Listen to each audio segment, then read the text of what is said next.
Now everybody, let me tell you a story about Hollywood shame, where terrible actors and scripts collide. Oh, what a mess it is on the other side.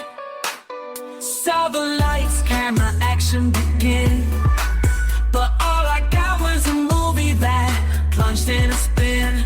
From the first scene to the credits that roll, a Hollywood disaster, you've taken its toll.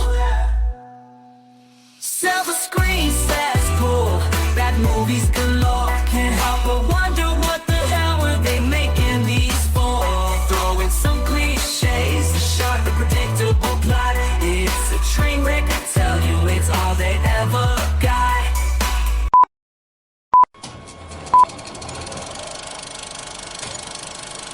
And now for our feature presentation.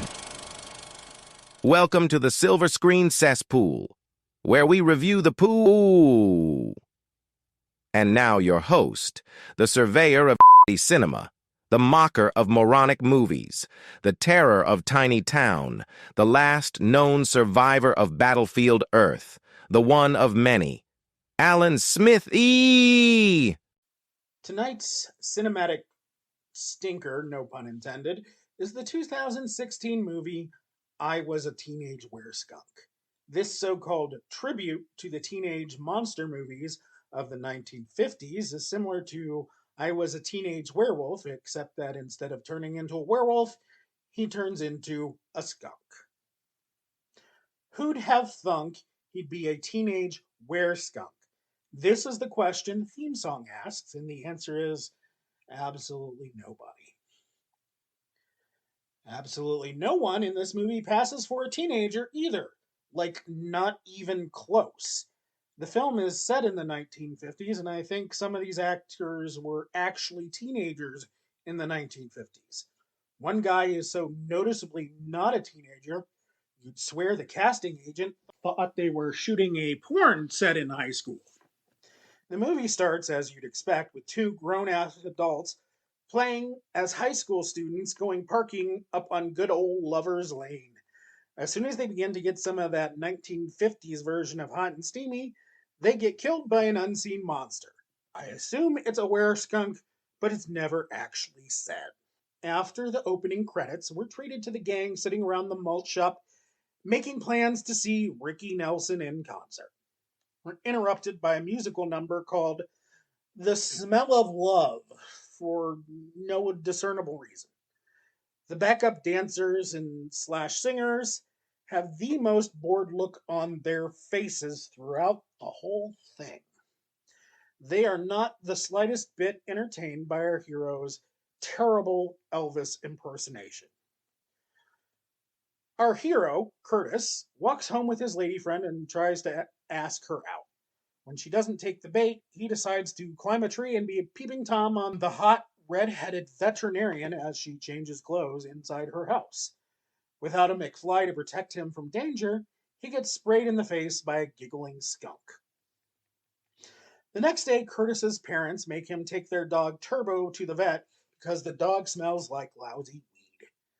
I want to make it clear here that Turbo is a dog and not a breakdancer. The receptionist at the vet's office is apparently some sort of Jamaican voodoo stereotype, and immediately notice he's been marked by the one who squirts.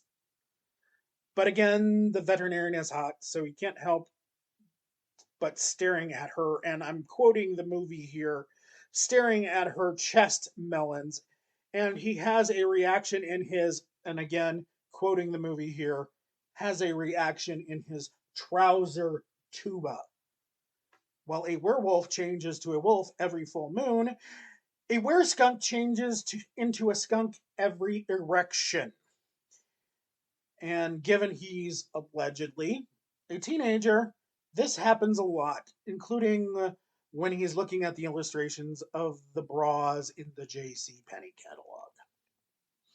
The next day, Curtis decides to prove he's cool by drinking beer with Charles Manson. There's absolutely nothing gained from this scene. There is no continuation of this plot thread. There is no reappearance of Charlie Manson. I think it's just here for the guffaws of seeing a mass murderer in a non-murdery context. He leaves the bar and decides to stop by his lady friend's house and proclaim his feelings for her. She's still wearing the same cheerleader uniform she's been wearing the entire movie, despite any sort of relevance to day or time.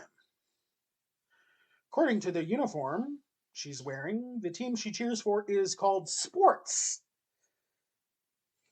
They start making out, and he apparently gets excited because he skunks out. And next thing you know, he ran. He ran so far away.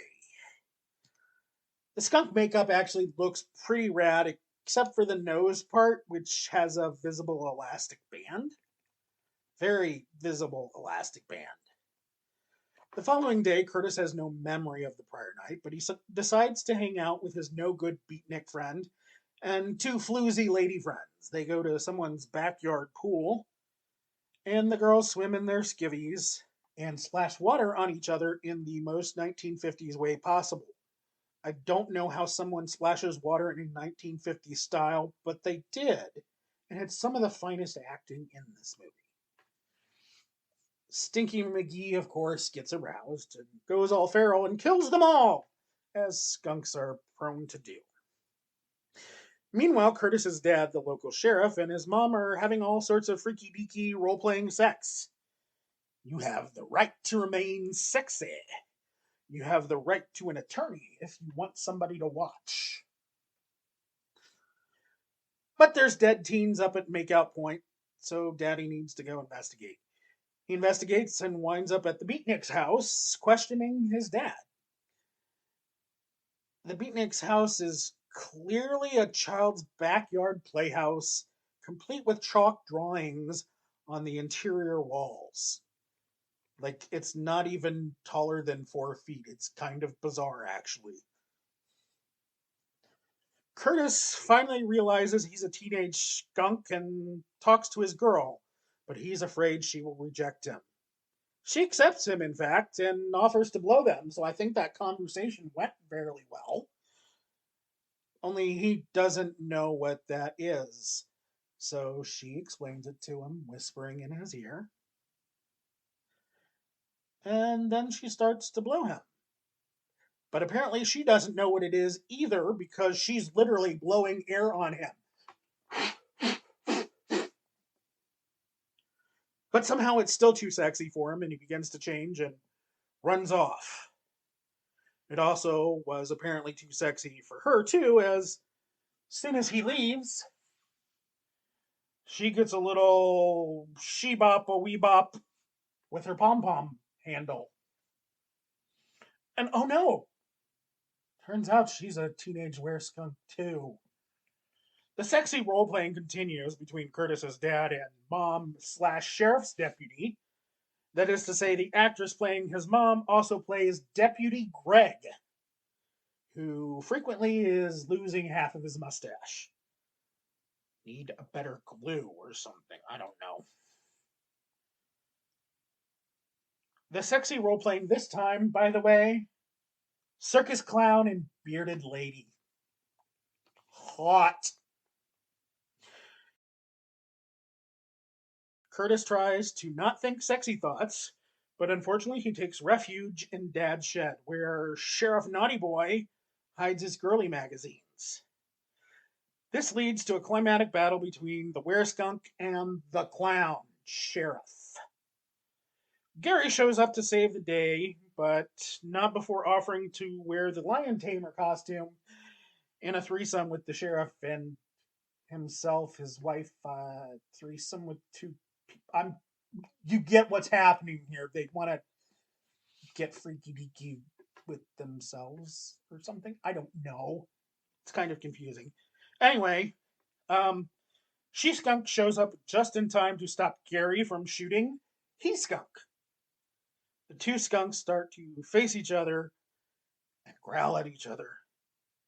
But then there's a moment of recognition as neither one has seen the other one in skunk form yet.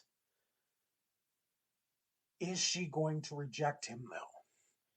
She turns to him and says, I said I wasn't going to do the voice. I told myself I wasn't going to do the voice, but I think I'm going to do the voice. Okay, so she turns to him and says, I've got 2 tickets to Ricky Nelson, baby. Come with me Friday, don't say maybe. I'm just a teenage wereskunk baby like you. I shouldn't have done the voice. I Was a Teenage Wereskunk is available streaming on Tubi. Silver Screen Cesspool is written, directed, and starring Alan Smithee. Assistant director, producer, and stunt coordinator, Alan Smithee.